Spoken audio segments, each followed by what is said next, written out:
सूबे में चुनाव को महज 2.5 महीने का वक्त बाकी है। ऐसे में कांग्रेस हो, बीजेपी हो, आम आदमी पार्टी हो, बीएसपी हो और इसी के साथ तमाम दल हैं तैयारी में जुटे हुए, नई नई रणनीतियां बना रहे हैं। कांग्रेस जो है चाहती है कि वो इतिहास बदले और फिर से वो दोबारा से रिपीट हो जाए। बीजेपी चाहती है सत्ता वापसी हो। ऐसे में देखने वाली बात होगी, क्योंकि जिनमें रणनीतियां बन रही, किसकी रणनीति किस पर भारी होगी, किसकी रणनीति ज्यादा मजबूत है, इस पर आज हम चर्चा करेंगे। जो मेहमान हमारे साथ जुड़ गए हैं, जो जुड़ने वाले हैं, उनसे आपको रूबरू करा देती हूँ। विकास जी हैं, प्रवक्ता बीजेपी, हमारे साथ कुछ देर में जुड़ेंगे। प्रतीक सिंह जी हैं, प्रवक्ता कांग्रेस, हमारे साथ जुड़े हुए हैं। आपका बहुत बहुत स्वागत है। राजेश कसेरा जी, वरिष्ठ पत्रकार, कुछ देर में हमारे साथ जुड़ेंगे। प्रतीक सिंह जी, क्योंकि मैं आपसे जानना चाहती हूँ कि रणनीति को लेकर आपकी भी रणनीतियां लगातार बदलती जा रही हैं और ज्यादा मजबूत करने के लिए आप लोग भी जोर दे रहे हैं। रणनीतियों के बारे में क्या कहेंगे? किस तरह की रणनीतियां जो है इस बार आजमाने वाले हैं मैदान में? 4.5-5 साल की सरकार के अंदर ये कोशिश की है कि जनता को के बीच में जाया जाए, जनता को अच्छी से अच्छी स्कीम लेके जाया जाए और एक सुशासन लेके जाया जाए। और उसी तरीके से हमारी सरकार 4.5-5 साल चली है। और हमारी जो मुख्य तौर पे रणनीति यही है कि हाँ, हमारी नीतियों को लेकर के, हम हमारी स्कीमों को लेकर के, हम हमारी जो जनता के लिए हमने काम किया है उसको लेकर के, अपना रिपोर्ट कार्ड लेकर के जनता के बीच जाएंगे और उसी के दम पर हम अपना आगामी चुनाव लड़ेंगे। और जो इनकी विफलता रही है, चाहे केंद्र सरकार में या पुरानी वसुंधरा जी की सरकार के समय पे जो भाजपा की विफलता रही है, उसको लेकर के भी हम जनता के बीच जाएंगे। जो ईआरसीपी का वादा 2018 में नरेंद्र मोदी जी करके गए थे और वो वादा एक जुमला निकला, जिस तरीके से इनके और सारे जुमले निकले हैं, तो वो सारी बातें लेकर के भी हम जनता के बीच जाएंगे और जनता का लगातार हमको आशीर्वाद मिल भी रहा है। तो मुझे लगता है कि इस बार हमें ज्यादा दिक्कत आने वाली है नहीं। इस बार रिवाज बदलेगा, सरकार नहीं बदलेगी। लेकिन प्रतीक जी, जब राहुल गांधी जी का ये बयान सामने आता है, एक बयान जिसके बाद जो है कांग्रेस खेमे में जाहिर तौर पर हलचल होगी। उन्होंने कहा कि मध्य प्रदेश और छत्तीसगढ़ में तो मार हैं, लेकिन राजस्थान में कांटे की टक्कर है, एक कंपटीशन वो भी देख रहे हैं। देखिए, जब कोई भी चुनाव होता है तो वो कांटे की टक्कर ही होती है। चाहे कहीं जब कर्नाटक में हुआ था, चाहे हिमाचल में हुआ था, या उससे पहले चुनाव हुए, या अब सारे जो भी 5 स्टेट के अंदर चुनाव होने वाले हैं, वो सब कांटे की टक्कर है। और किसी भी जो सामने का खेमा है उसको ना तो बीजेपी कांग्रेस को कमजोर समझे, ना कमजोर अपना कांग्रेस बीजेपी को। तो कांटे की टक्कर है, लेकिन कांटे की टक्कर में हम अपना रिपोर्ट कार्ड जो 4.5-5 साल के अंदर हमने जो काम किया है, जो जनहितैषी नीतियां दी है, जो किसानों के ऋण माफ किए हैं, जो 25 लाख का स्वास्थ्य बीमा दिया है, जो 10 लाख का दुर्घटना बीमा दिया है, और उसके अलावा अनेक स्कीम, चाहे इंग्लिश मीडियम स्कूल की बात कर लीजिए, और अनेक स्कीम ऐसी रही हैं। तो हम अपना रिपोर्ट कार्ड लेकर के जाएंगे और ये भी पूछेंगे प्रतीक जी, ये जो टक्कर है, ये जो जिस तरह से दिखाई दे रही है, ये मध्य प्रदेश और राजस्थान में नहीं दिखाई दे रही राहुल गांधी को। ये टक्कर सिर्फ राजस्थान में क्यों दिखाई दे रही है? देखिए, राजस्थान में इस तरीके की क्या बीजेपी की रणनीतियों में दम दिखाई दिया जब राहुल गांधी आए? तो नहीं, दम नहीं दिखाई दिया, क्योंकि राजस्थान में इस तरीके की परिपाटी रही है। पिछले 30-35 साल के अंदर सरकारें अमूमन 5 साल के अंदर बदल जाती है। तो इसलिए राहुल गांधी जी ने कहा कि कांटे की टक्कर है। और आप देखिए, उस कांटे की टक्कर के अंदर कांग्रेस फिर से रिवाज तोड़ने जा रही है, सरकार बनाने के लिए जा रही है। तो ये हमारे लिए प्लस पॉइंट है, ये हमारे लिए माइनस पॉइंट नहीं है। माइनस पॉइंट तो बीजेपी के खेमे में ना बीजेपी के पास नेता है, ना बीजेपी के पास नीति है, और ना उनके पास में अपना ना केंद्र सरकार का रिपोर्ट कार्ड है, ना पिछली वसुंधरा राजे जी की सरकार का रिपोर्ट कार्ड है। अगर बीजेपी अपनी नीतियां बताती है तो मुझे लगता है कि आइए मैदान में बताइए कि आपने जो 2014 के अंदर, 2018 के अंदर, 2019 के अंदर जो वादे किए थे, क्या वो पूरे हुए? क्या 2 करोड़ रोजगार मिला? क्या काला धन वापस आ गया? क्या गंगा साफ हो गई? क्या 100 स्मार्ट सिटी बन गई? क्या किसान की आय दुगनी हो गई? कुछ हुआ तो है ही नहीं। और क्या ईआरसीपी को राष्ट्रीय परियोजना बना दिया गया? नहीं हुआ। तो इसीलिए हम बोल रहे हैं कि हम भी अपना रिपोर्ट कार्ड लेके जनता के बीच जाएंगे और बीजेपी को भी अपना रिपोर्ट कार्ड लेके जनता के बीच में जाना चाहिए। और आपके पास आऊंगी, जानूंगी कि किस तरह की तैयारी चल रही है। राजेश कसेरा जी, वरिष्ठ पत्रकार, हमारे साथ जुड़ गए हैं। आपका बहुत बहुत स्वागत है। राजेश जी, क्या देख रहे हैं आप? क्योंकि अगर बात करें कांग्रेस की और मुख्य विपक्षी दल की, तो रणनीति किसकी ज्यादा भारी लग रही है? किसकी रणनीति में ज्यादा दम आपको ग्राउंड जीरो पर दिखाई दे रहा है? बिल्कुल देखिए, दोनों ही पार्टियां हैं, वो भी फुल बोल सकते हैं कि पीक पे हैं, और दोनों ही चाहते हैं क्या जनता के समक्ष अपनी बातों को मजबूती के साथ रखे। लेकिन मैं वन बाय वन दोनों पार्टियों की बात करना चाहूंगा, क्योंकि पिछले 3 दिनों के अंदर दोनों ही पार्टी के दोनों बड़े नेता यहाँ पर आए। पहले राहुल गांधी आए और उसके बाद प्रधानमंत्री नरेंद्र मोदी आए। दोनों की रैली के अंदर मैं मौजूद रहा और दोनों को मैंने बहुत नजदीक से देखा, सुना। उसके आधार पर मैं कह सकता हूं क्या जब राहुल गांधी यहाँ पर आए तो कार्यकर्ताओं को जोश में लाने के लिए अशोक गहलोत ने पूरा शक्ति प्रदर्शन किया, पूरी टीम को करने की उन्होंने कोशिश की और ये संदेश जनता के जरिए देने की उन्होंने कोशिश की कि हम सब एक हैं और फिर से सत्ता में वापसी करने के लिए पूरी ताकत झोंक रहे हैं। लेकिन इसके एक दिन बाद जैसे ही छत्तीसगढ़ वो पहुंचे राहुल गांधी, और एक मीडिया और एक कार्यक्रम के दौरान उन्होंने कहा कि राजस्थान के अंदर फिर से सत्ता वापसी करेंगे, इसको लेकर मुझे संशय है, वह मुकाबला कांटे का है। ठीक है। एक दिन पहले जो ओरा यहाँ पर बना के गए और अगले दिन जाकर उन्होंने इस तरह की वहां पर बात कही, तो कहीं ना कहीं ये संदेश जरूर राजस्थान की जनता और कार्यकर्ताओं तक गया कि भाई आखिर उनको इतना संशय क्यों है, उनके मन में इतने सवाल क्यों हैं, क्या फिर से सत्ता में वापसी नहीं कर रहे हैं या क्या वो सोच रहे हैं। इसके एक दिन बाद जब नरेंद्र मोदी यहाँ पर आए और दादिया में कल उन्होंने यहाँ पर सभा की और तकरीबन अगर मैं काउंट नहीं कर पाया इतना, लेकिन 2 से 2.5 लाख वहां पर लोग थे।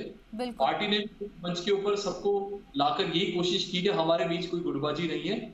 और इस बार नरेंद्र मोदी जब 8वीं बार आए तो उन्होंने हार्डकोर पूरी तरह से केवल और केवल राजस्थान के इश्यूज पे बात की, जिसमें पेपर लीक वाला प्रकरण हो, यूथ के साथ जो अनदेखी हो प्रकरण हो, लाल डायरी हो, तो उन्होंने इस बात का सीधा सीधा कम्युनिकेट किया और अशोक गहलोत को भरे मन से बोला कि मैं राजस्थान सरकार को 0 नंबर देता हूँ। यानी इस तरह से बहुत ताकत और बहुत मजबूती के साथ मौसम बदल रहा है, ये भी उन्होंने कहा। अब देखना होगा कि मौसम कितना बदला है, क्योंकि 2.5 महीने बचे हैं। ठीक है, आपके पास आऊंगी। विकास जी हमारे साथ जुड़ गए हैं, बीजेपी प्रवक्ता, आपका बहुत बहुत स्वागत है। विकास जी, मैं जानना चाहती हूँ कि आपकी किस तरह से रणनीतियां आप लोग बना रहे हैं, उसमें कितना दम है कांग्रेस से ज्यादा अगर आप बात करें, क्योंकि आप लोग तो कहेंगे कि आपकी रणनीतियों में दम है, वाकई में ग्राउंड जीरो पर किस तरह से है? देखिए खुशबू, मैं 2005 से राजस्थान विश्वविद्यालय में जब से अध्ययनरत हुआ तब से जयपुर में हूँ। मैंने मेरे आज तक के जीवन में इतनी संख्या में लोग, इतना उत्साह जो कल की सभा में मोदी जी के में था, वो मैंने आज तक नहीं देखा। एक तरफ आप देखते हैं कि मुख्यमंत्री जी की सभा जो राहुल गांधी जी के लिए जो वहां कुर्सियां खाली रह गई, और एक तरफ आप देखते हैं कि सभा स्थल पर लाखों लोग और उससे 3 गुना लोग बाहर, जिनको बिल्कुल प्रशासन ने प्रायोजित तरीके से आने से रोका। इतना हुजूम जहां पर है, मेरे हिसाब से वो संख्या और उस सभा का जोश जो है वो अपने आप में एक चीख चीख के कह रहा है कि राजस्थान परिवर्तन के लिए तैयार है। मुझे लगता है भारतीय जनता पार्टी अपना ही रिकॉर्ड सीटों का राजस्थान के आने वाले विधानसभा चुनाव में तोड़ने जा रही है। जहां तक आप कह रही हैं कि चुनाव को लेके, तो चुनाव को लेके जो हमारी तैयारी है वो हमारी नहीं खुशबू जी, इस बार पूरे राजस्थान की जनता की तैयारी है। हर पटल के ऊपर जो वादे इन्होंने किए, जो कार्य के मापदंड इन्होंने सेट किए थे चुनाव में आने से पहले, हर जगह ये कंप्लीट फेलियर इन्होंने जो है वो अपना एक तरीके से दिया है इस 5 साल के अंदर। और यही है कि जो मोदी जी ने कहा कि सरकार को 0 नंबर दिया जाता है, वो मोदी जी ने रणनीतियों में इतना दम है कि इस बार रिवाज बदलेगा। मुझे लगा आपका रिवाज, बिल्कुल मैं प्रतीक जी की बात से समर्थन पूरा करता हूं। हमारे यहाँ रिवाज रहा है कि एक बार कांग्रेस एक बार बीजेपी, पर इस बार जरूर रिवाज बदलेगा। इस बार जब बीजेपी की सरकार बनेगी तो आप मान लीजिए अगले 15-20 साल तक बीजेपी की ही सरकार रहेगी। ये रिवाज जरूर बदलेगा। प्रतीक जी समझदार हैं, इनकी बात बिल्कुल सही है, वक्त की नजाकत को समझते हैं ये। प्रतीक जी क्या कहेंगे? देखिए, इन्होंने खुद ही मान लिया है कि रिवाज बदलने वाला है इस बार, तो आप देख लीजिए कि रिवाज यही बदलेगा कि सरकार नहीं बदलेगी और रिवाज बदल जाएगा। दूसरी बात ये कह रहे थे, मुझे लगता है कि शायद आंखों पे पट्टी बांध करके या तो सोशल मीडिया देखते हैं या वीडियो देखते हैं, क्योंकि मैंने खुद ने ही वो वीडियो पोस्ट किया था जब बीजेपी वालों ने बोला कि कुर्सियां खाली पड़ी है, जो एडिटेड वीडियो डाला, तो उसके बाद मैंने खुद ही वीडियो, आप मुझे एक कुर्सी खाली बता दीजिए, अभी जाकर के जो मैंने वीडियो पोस्ट किया उस पर एक कुर्सी खाली बता दीजिए। कुर्सी खाली नहीं है, इनके दिमाग का जो खालीपन है वो दिखाई दे रहा है। तीसरी बात मैं करूंगा कि मोदी जी यहाँ पे आए थे 4.5 पौने 5 साल पहले भी यहाँ पर आए थे। ERCP को राष्ट्रीय परियोजना बनाने का वादा करके गए थे। क्या हुआ उस वादे का? क्या हुआ 2 करोड़ रोजगार प्रतिवर्ष जो देने की बात हुई थी? क्या हुआ महंगाई का? क्या हुआ गैस सिलेंडर के दामों का? क्या हुआ गंगा साफ करने का? क्या हुआ काले धन के सबके अकाउंट में 15 लाख आने की बात का? कोई बात का जवाब दे नहीं रहे। 2 लाख आदमी आ गए, 50,000 आदमी आ गए। प्रतीक जी, एक चीज समझना चाहती हूँ आपसे, सुनिए एक चीज समझना चाहती हूँ। आप लोग भी 13 जिलों में यात्रा निकालने वाले थे, लेकिन क्या हुआ एकदम से ये चेंज कर दिया? क्योंकि अब मुख्यमंत्री जो है 19 जिलों के दौरे पर रहेंगे, हर तबके के लोगों से बातचीत करेंगे, लेकिन ये भी तो आप ERCP का मुद्दा उठाते हुए निकालने वाले थे। क्या हो गया एकदम से, क्यों जो है इसको रोक दिया? नहीं, ERCP का जो हमने रोका नहीं है, उसको पोस्टपोन किया है, क्योंकि बहुत सारे शिलान्यास के कार्यक्रम थे, बहुत सारे उद्घाटन के जो कार्यक्रम थे, वो जो है आपके जब चुनाव आचार संहिता। अच्छा, आप चाहते हैं कि आचार संहिता लगने से पहले जल्दी जल्दी उद्घाटन कर दिए जाए? नहीं, उद्घाटन ये तो भी रणनीति का हिस्सा है। हर हफ्ते उद्घाटन करते, इतने काम किए हैं हमने, हर हफ्ते हर महीने हर दिन कोई ना कोई कहीं ना कहीं उद्घाटन होते हैं। तो सारा काम पूरा हो जाए उससे पहले, क्योंकि प्रशासन उस चीज में नहीं उलझे, उससे पहले वो सारा काम हो जाए। और जैसे ही आचार संहिता लगेगी, मैं कह रहा हूं आपको, दोबारा से 13 जिले में हम ERCP का मुद्दा लेकर के जाएंगे। बट मैं बीजेपी के प्रवक्ता से पूछना चाहता हूँ, क्या हुआ वादों का? मैं कह रहा हूँ अपना रिपोर्ट कार्ड पेश कीजिए ना। आप रिपोर्ट कार्ड पेश नहीं करते। 2 लाख आदमी आ गए, 50,000 आदमी आ गए, ये आ गया वो आ गया। मैं कह रहा हूँ रिपोर्ट कार्ड बताइए आप। चलिए, विकास जी बैठे हुए हैं। विकास जी, रिपोर्ट कार्ड क्यों नहीं पेश कर रहे हैं? क्या किया था? खैर, रिपोर्ट कार्ड तो आपका वक्त है, क्योंकि 5 साल तो आपको होने वाले हैं। लेकिन विकास जी बता दीजिए, जवाब दे दीजिए प्रतीक जी का। अरे आपने बहुत बढ़िया, आपने खुशबू जी बहुत अच्छी बात कही। जब भी इनसे आप सवाल पूछोगे तो ये जवाब देने से भागेंगे। इनको ये आपने जो कहा, ये इनको समझ में नहीं आ रहा कि रिपोर्ट कार्ड जनता आपसे मांग रही है। चुनाव राजस्थान का है और दिल्ली का रिपोर्ट कार्ड आप सुनते हैं तो मुझसे सुनिए। 50 करोड़ जनधन खाते, जो आपके पूर्व प्रधानमंत्री जी कहते थे ना कि 85 पैसे तो हमारी जेब में रहते हैं और 15 पैसे गरीब को देते हैं। 100% अमाउंट जो है वो बेनिफिशियरी के अकाउंट में जाता है। आयुष्मान योजना में 50 करोड़ से ज्यादा लोग लाभान्वित हुए हैं। हमारी बहनों को जो है हमने ट्रिपल तलाक से मुक्ति दिलाई है। हमारी बहनों को हमने जो है वो आरक्षण देने का काम किया है। आज आप देखिए कि 3 करोड़ से ज्यादा महिलाओं के नाम मकानों की रजिस्ट्री हुई है। PM जो मोदी सरकार ने जो घर आवास प्रदान किए हैं उनके द्वारा। आप बताइए, क्या वो मकान ऐसे ही बने हैं? भारत जो है वो जो 2nd largest manufacturer of mobile है, क्या वो मोबाइल हवा से बन रहे हैं? 35 किलोमीटर औसत हाईवे बन रहा है दिन का, क्या हवा से बन रहा है? आप बताइए, कितने स्टार्टअप्स, करोड़ों की संख्या में स्टार्टअप्स जो है वो फंडिंग हुई है, क्या वो हवा में काम कर रहे हैं? आज देश की IT इंडस्ट्री पूरे वर्ल्ड को लीड कर रही है, क्या हवा में इनको नहीं दिखता? आज विदेश नीति, भारत की विदेश नीति कितनी सुदृढ़ हुई है, इनको काम नहीं दिखता। लेकिन जब आप इनसे जवाब मांगेंगे कि 15,000 बच्चियों का 18 आप लोगों ने जिस तरह से एक रणनीति बनाई थी कि क्या किया, सुनिए एक रणनीति बनाई थी, लेकिन उसे चेंज कर सकते हैं जिस तरह से अंदर खाने से निकल कर आ रहा है। विकास जी, थोड़ा धैर्य रखिए, थोड़ा सुनिए कि जिस तरह एक अपनी बात पूरी करिएगा, धैर्य रखिए, सुनिए। जिस तरह से आप लोगों ने रणनीति बनाई थी कि किसी भी मुस्लिम कैंडिडेट को आप लोग टिकट, जिस तरह से कहा जा रहा था, अंदर खाने से निकल के आ रहा था कि टिकट नहीं देंगे, लेकिन पूर्व मुख्यमंत्री वसुंधरा राजे कहने के बाद जो है यूनुस खान को टिकट दी टोंक सीट से। हालांकि वो सीट पर जिस तरह से उन्हें मात खानी पड़ी, तो लेकिन ये भी माना जा रहा है, क्योंकि अगर बात की जाए 200 में से 40 ऐसे सीट हैं जहां पर ये मुस्लिम कैंडिडेट का जो है अच्छा दबदबा देखा जाता है। तो यहां पर अब जो है अपना रिवाज जो है बदल सकती है बीजेपी, ऐसी जानकारी मिल रही है। क्या इस रणनीति पर भी काम कर रहे हैं आप लोग? हमारे यहाँ खुशबू जी, मुस्लिम, हिंदू, सिख, ईसाई देख के टिकट नहीं दी जाती। हमारे यहाँ पर सबको भारतीय मान के चुनाव में प्रतिनिधित्व दिया जाता है और लोगों के काम को वरीयता दी जाती है, कार्यकर्ताओं के मंतव्य को वरीयता दी जाती है। ये हिंदू मुसलमान करने के लिए कांग्रेस पार्टी है, ये तुष्टीकरण की नीति के लिए कांग्रेस पार्टी है, सनातन को खत्म करने की कसम खाने वाले लोगों को साथ रखने के लिए कांग्रेस पार्टी है। हमारे यहाँ ये देख के टिकटें नहीं दी जाती खुशबू जी। हमारे यहाँ पार्टी के लिए कार्यकर्ताओं का मन और जनता के प्रति व्यक्ति के समर्पण को देख के टिकट दी जाती है खुशबू जी। ठीक है प्रतीक जी, मैं आपसे जवाब चाहूंगी कि क्या लग रहा है वाकई में ऐसा हो रहा है अगर बीजेपी में, तो ये तो आपके लिए बड़ी चुनौती है फिर कांग्रेस के लिए। देखिए विकास जी मेरे अच्छे मित्र हैं, लेकिन मुझे ऐसा लगता है या तो वो झूठ बोल गए या फिर जानबूझ करके सच उन्होंने नहीं बताया। ये जिस महिला आरक्षण की बात कर रहे थे, वो महिला आरक्षण मिला नहीं है, मिलेगा, कब मिलेगा किसी को नहीं पता है। दूसरी बात, ये ट्रिपल तलाक की बात कर रहे थे, 3 तलाक बोलने करके किसी को तलाक देने वाला तो उसका तो जुर्म होता है, लेकिन जो बिना तलाक दिए अपनी बीवी को छोड़ दे उसका कोई जुर्म नहीं होता है। चौथी बात, ये देखिए किसी की निजी जिंदगी की बात नहीं करेंगे प्रतीक जी, देखिए, लेकिन ये बात अगर देखी जाए, देखिए आप क्या कहना चाह रहे हैं सबको पता है। प्रतीक जी मेरी बात सुनिए, देखिए कि नाम ही नहीं लिया। देखिए जब अगर बात की जाए 2019 में 36%, अरे भैया थाईलैंड के जो रोज दौरे हो रहे हैं, ऐसे तो मैं भी नहीं कह रहा कि किसी बाहर वाला को जो है वो PM के ऊपर कर दिया जाना भी गलत है, ये भाषा नहीं होनी चाहिए। ये तो मैं भी नहीं कह रहा कि बाहर वालों को जो है वो पार्टियों की मुखिया बना दिया जाए, ये तो मैं भी नहीं कह रहा, ये गलत है प्रतीक जी। ऐसे तो थाईलैंड के दौरे जो आपके नेता रोज करते हैं, वहाँ कौन से प्रशिक्षण लेने जाते हैं, ऐसी ऊंची बातें नहीं की जाएंगी एक दूसरे पर। मैंने किसी का नाम थोड़ी लिया, थाईलैंड जो है वो रोज दौरे करते हैं आपके नेता, ऐसी भाषाओं के प्रयोग ना करें। आप आप ऐसी भाषाओं का प्रयोग ना करें, वरना आप लंबी दोनों से रिक्वेस्ट है कि इस तरह की ऊंची भाषा का इस्तेमाल ना करें। कोई आपके यहाँ बहुत लंबी किसी फहरिस्त का है। नाम नहीं लिया है। आपको आप किसका नाम ये प्रतीक जी, आप जो है वो मुद्दों पर आ जाएं।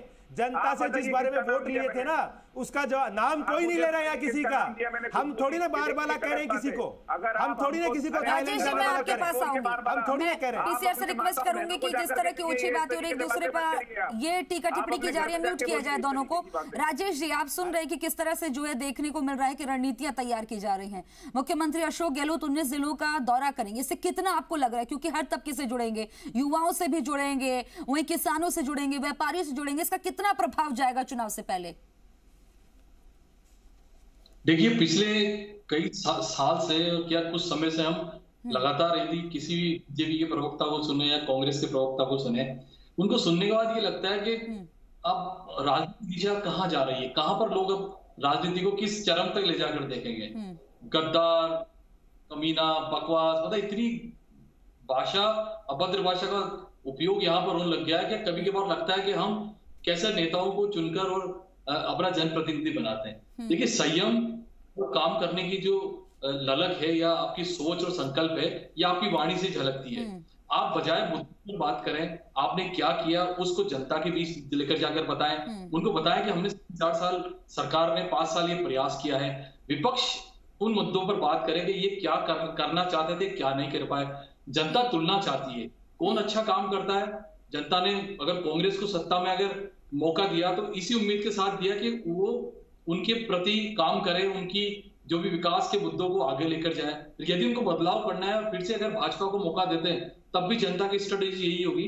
पर इस तरह की बातें यदि आप ओछी राजनीति करते हैं, एक दूसरे के ऊपर आरोप प्रत्यारोप करते हैं, गंभीर आरोप लगाते हैं जिनके कोई हाथ पैर और सर नहीं है। आप देखिए, प्रधानमंत्री से लेकर नीचे अगर हम बात करें सरपंच और पंच तक की, उन पर इतनी छीटाकशी होती है, पर कोई भी राजनीतिक दल, भाजपा हो, कांग्रेस हो, आम आदमी पार्टी हो, एविडेंस कभी जनता के सामने नहीं रखते। यदि वो इतनी गंभीर आरोप लगा रहे तो आप प्रमाण रखिए, जनता को बताइए, क्योंकि प्रत्यक्ष को प्रमाण की जरूरत नहीं। ठीक है राजेश जी, अभी मुझे आप ये बताइए कि जो मुख्यमंत्री का दौरा होगा, जो 19 जिलों में होगा, इसका कितना प्रभाव आप देख रहे हैं कि पड़ सकता है वोट बैंक पर? देखिए, बिल्कुल, आप बिल्कुल सही बात कह रहे हैं कि राजस्थान के अंदर यदि जान झोंक कर कोई काम कर रहा है सत्ता वापसी के, तो एकमात्र अशोक गहलोत है। उनके साथ में जो सपोर्टिंग हेड और मजबूत हैंड होना चाहिए, वो कहाँ नजर आ रहे हैं। आप देखिए, सचिन पायलट बराबर के साथी हैं, हरीश चौधरी बराबर के साथी हैं, दूसरे नेता जो प्रमुख हैं, गोविंद सिंह डोटासरा को आप छोड़ दीजिए, बाकी लोग कहाँ हैं। अगर आपको टीम के साथ अगर मैदान में उतरना है तो हर खिलाड़ी को बराबर खेलना पड़ेगा। केवल के कंधे पर आप अगर रखकर आगे बढ़ते रहेंगे तो कहीं ना कहीं बहुत सारे लोगों का साथ पीछे छूट जाएगा। तो कहीं ना कहीं ये अंतर्कलह अभी भी अंदर खाने मौजूद है, और यदि कांग्रेस इसको नहीं बताना चाहती है तो इनका अंदरूनी मामला, पर ग्राउंड के ऊपर जो हालात है वो तो बड़े मुश्किल दिख रहे हैं। और राहुल गांधी ने इसको महसूस किया। राजेश जी, जिस तरह से चेंज हो रही है, वसुंधरा राजे को जो है प्रधानमंत्री के दौरे के एक दिन पहले ये कहना पड़ता है कि वो सिर्फ राजस्थान में रहेंगी, राजस्थान की जनता के साथ जुड़े रहेंगी, उनकी समस्याओं को उठाएंगी। जिस तरह से एक इशारा दिया कि केंद्र में उन्हें ले जाने की कोशिश हो रही है, तो ये देखिए कि रणनीतियां किस तरह से चेंज हो रही है। देखिए, कुछ पहली चीज नहीं है। पिछले अगर हम कांग्रेस के सत्ता में आने के बाद देखें 4.5-5 साल के अगर समय को, तो कहीं भी फ्रंट के ऊपर वसुंधरा राजे को केंद्रीय नेतृत्व हो चाहे राज्य नेतृत्व है, वो आगे लेकर आए नहीं। शुरुआत में क्या हुआ है सबके सामने है, किस तरह से सतीश पूनिया ने उनको साइडलाइन किया, पार्टी ने जो भी उनको ऑर्डर ऊपर से ऑर्डर मिली है उसके तहत कामकाज किया। और अभी चुनाव के दौरान जब वसुंधरा इतनी एक्टिव है, देखिए नेचुरल है, अभी मुख्यमंत्री के सबसे बड़े दावेदार चेहरों में है, एकमात्र ऐसा जो पूरे प्रदेश के अंदर सर्वमान्य है। वसुंधरा जी के अलावा कोई दूसरा नेता नहीं है जिसको कुल मिलाकर राजेश जी ये देखा जाए कि उन्हें साइडलाइन करके खामियाजा भुगतना पड़ सकता है। तो पड़ेगा, ये तो मानकर चलिए, क्योंकि पुराने नेता लोगों तक पकड़ है उनकी। ठीक है विकास जी, उम्मीद करती हूँ कि इस बार टीका टिप्पणी नहीं होगी। मैं ये जानना चाहती हूँ कि आप देखिए कि किस तरह से मुख्यमंत्री जो नहीं करी थी शुरू पहले भी, ठीक है, मैंने उनसे भी रिक्वेस्ट करी, उम्मीद करती हूँ अब जवाब सही तरीके से होगा, वक्त भी कम है। कि देखिए जिस तरह से जो है मुख्यमंत्री जाएंगे, हर तबके से जुड़ेंगे, तो क्या आपको भी इस पर रणनीति बनाने की जरूरत है? और इस रणनीति पर आप लोग खेल सकते थे, क्योंकि कल प्रधानमंत्री आए, लोगों को उम्मीद थी कि ARCP को लेकर, राष्ट्रीय परियोजना परियोजना की बात हो सकती है, घोषित किया जा सकता है। क्या उम्मीद की जाए कि अभी आचार संहिता लगेगी उससे पहले प्रधानमंत्री का और दौरा हो सकता है, या गृह मंत्री का दौरा होगा तब इसकी बात होगी, हो सकता है राष्ट्रीय परियोजना घोषित कर दे, इसका सीधा फायदा आप लोगों को मिलेगा? देखिए खुशबू जी, भारतीय जनता पार्टी की सरकार हर वो काम करने के लिए प्रतिबद्ध है जिससे कि जनता का हित जुड़ा हुआ है। वो कोई भी मुद्दा हो, ईआरसीपी नहीं, हर मुद्दे को लेकर हम बिल्कुल गंभीर हैं। लेकिन ईआरसीपी के ऊपर इन लोगों को हमसे सवाल करने का अधिकार नहीं है।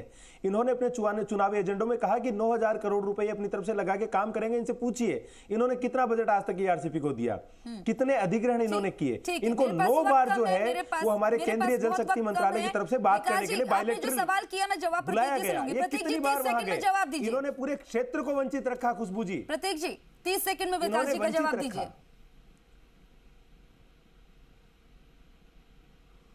प्रतीक जी, मैं चाहूंगी कि विकास जी का जवाब दें, आप 30 सेकंड में दें। और चलिए, मुझे लगता है प्रतीक जी तक आवाज नहीं पहुंच रही है। विकास जी अपनी बात पूरी करिए।